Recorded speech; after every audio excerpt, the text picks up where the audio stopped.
Welcome back. Now, Russia-Ukraine was chosen as the country's mainstream media word of the year for 2023, while Kuningi, an isiZulu word that means it's a lot, was named South African Word of the Year for social media.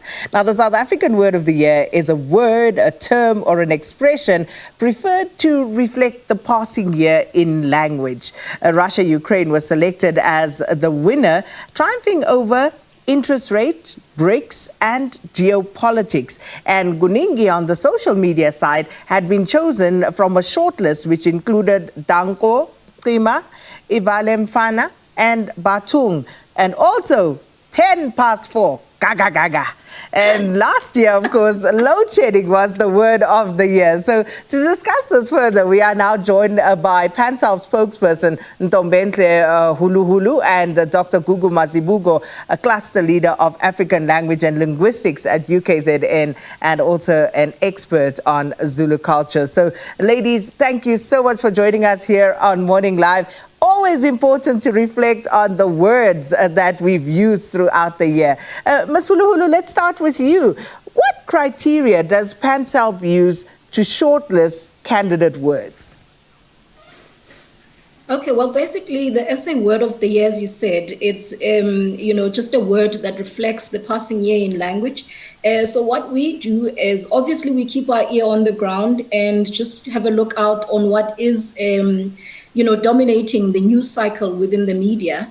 And with the help of our media research company, which is Focal Point, we then track they analyze the data for us. After we have, debated internally, of course, we've got language experts inside the institution. So basically, that's really how it's done. So there's a shortlist that is done, initial shortlist that is then submitted to a Focal Point, and then they do the data analysis, which then gives us, which word really has more clip counts in terms of your broadcast, credible print, on social media as well. I'm so curious as to the debates that would happen once you have these shortlisted words. So talk to us about some of the discussions that ensue. Okay, as you can see that there are some topical issues that did not make the shortlist. For an example, you have your Thabo Bestas, who made the news. You have your Dr. Matthews. So discussions really would be about whether or not we can have such a word, a person's name, for an example, although it may have dominated for a while within the media space or even on social media, but does it have any cultural significance at the end of the day? So if it's not a word really that is going to at some point be included in the dictionary, maybe those are words that we typically would then have to disregard or not shortlist. And that in and of itself is an interesting discussion, Dr. Mazibuko, because, we look at words, we look at how we speak, how language evolves, and how a word would, for example, be used by us in our everyday language. We make up words every day as we go along, and these words can, at some point, due to, I would imagine, popularity, amongst other things, find their way into popular lexicon. Good morning, Sakina and Tombi and viewers. Very interesting topic indeed. Yeah, Kuningi. It is very important that such words are also managed because they show us, they tell us what the people of South Africa are preoccupied with. They are very important because they are frequently used. However, because PanSALB is the body, is the structure that is also looking at the protection and also the promotion of different languages. They have the national lexicography units under them that creates dictionaries. So it's important that the formal words are also separated from informal words. Yes, we agree as linguists that certain words can have different meanings. What we also called, there will be semantic shift, there will be semantic extension. But it's very interesting to note that languages are growing. There is a lot of words that are coming in as part of the corpus. But to be well managed is very important. Therefore, we need to have dictionaries for slang words. We also need to have other dictionaries for other words that are formal, that are used in a particular language. But it's important for people to know the slang words, because you can come in South Africa, people speak and you don't follow them, you don't understand them. But we also need to manage those words, because students might also take them and use them in formal writing. And that's the beauty of it, because, if I go away massacant, these are the sort of issues that we move on, and we understand what we are saying. Kuningi, and even Kuningi, all of these things Kuningi, we yes. get and understand. And we love using those expressions, because by using them, you are so with it. But Ms. Huluhulu, why was the South African Word of the Year broken down into two categories specifically?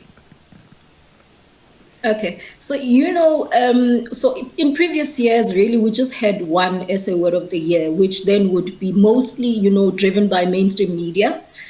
But we realized that in South Africa, being a multilingual society, it was very difficult then to grasp what the real language use. I mean, even if you are speaking about matters of national importance or even international, but there are words that you're using to sort of like process the world around you. Like the word Kuningi, which is a SA Word of the Year for social media. We are looking at the many things that are happening. You're looking at your load shedding. You're looking at the many things that are happening. And bathong, to be honest, it's also a word that has changed meaning. I think I heard what Doc was saying as well. It has really changed meaning, because in Sesotho, it literally means where there are people. But how we are using it in social media, it says, it's just to express, shock at something that is happening. And I think a lot of South Africans have been shocked at what is happening around us. So basically what we wanted to do is just to create that distinction, to give space to all the languages. As you can see, we've got danko as well there, which is a slang word that is taken from danki, which was shortlisted Dangi Africa. So, I mean, we tried to make sure that, I think with social media, it's only where we can, be able to tap into how people are really, really using language. Yeah, and I think this is where we are so blessed, Dr. Mazibuko, as a nation, that we have 12 official languages, and how we interchange and interplay with these languages that we have. Like, Sis Ntombentle, when you say danko, you don't just say danko. It comes with attitude. Danko. Yes. The attitude must go with the word. Dr. Mazibuko, and let's talk about that in terms of how we are cross-pollinating, for lack of a better phrase, our languages, and how this evolves. I think it's very important. I just want to also agree with Sister Ntombentle that South Africa is a multilingual society, and interacting in social media with the current issues, with the issues that are preoccupying people, it's very important in making sure that people, they speak each other's language and they understand one another from different cultures and also different languages. Therefore, it's very important that we communicate as various language speakers and people from different cultural backgrounds. However, each and every language is unique. When we bring it back to the formal setting, it's important that that each language uses a standardized form so that it's not polluted. That is why it's important that We have our slang dictionaries, but we also have our comprehensive and specialized dictionaries for the formal languages. And how does a word progress from, say, the slang dictionary into, a more formalized setup where it is now a word that is recognized not just as a slang word, but a word that is now in our formal traditional lexicon? Any one of you can answer that. Oh, well, Sakina, it's a very difficult and thorny issue. But because in languages, we have what we have lexicographers, the people who develop dictionaries. We have terminologists, the people who coin terms. We also have the language purists, the people who make sure that each and every word in a language is maintained, whether it's archaic or whatever. So it's important that when these dictionaries and when these terms are coined and they come together and are being used, because most of them you find that they are frequently used and yet the meaning has already shifted from the original meaning. Then it's a matter of an agreement of all these structures, the lexicographers, the specialists, to come together and say, okay, we can use this term, we can put it in a dictionary because it is frequently used, although we can also put the original term. So that's how languages develop and evolve, because there's quite a lot that is coming in terms of new terms looking inside the lexicon, inside the term banks, inside the corpus of each and every language. And that in itself is so interesting because, Ms. Huluhulu, in terms of, terminology and terminography, is there a difference in terms of how quickly different languages actually absorb new words and terms and phrases? Absolutely, there is a difference that we are picking up. I mean, like take for example Oxford Dictionary, their word of the year, which is raise, which is a slang word for charisma, has already been included in their dictionary. And of course, with our indigenous languages dictionaries, I mean, the process is a bit, it takes longer. It doesn't mean that we are, PanSALB through its structures, which is the National Lexicography Units. It doesn't mean that those words at some point will not make it into the dictionaries. But as Doc said, it is quite a lengthy process that, those words need to be standardized before they can actually, and verified and authenticated before they can actually be, placed into these dictionaries. But otherwise, yeah, there is quite a vast difference, in our opinion, in terms of how the English language, evolves and how indigenous African languages, are moving. We are moving at a slower pace, but that's because we have a lot of catching up to do. Well, ladies, danko for your time this morning.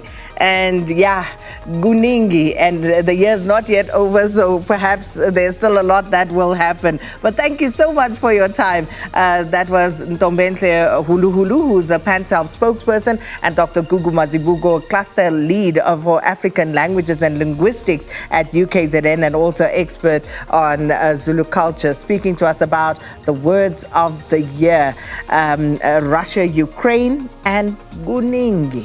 Those are your words.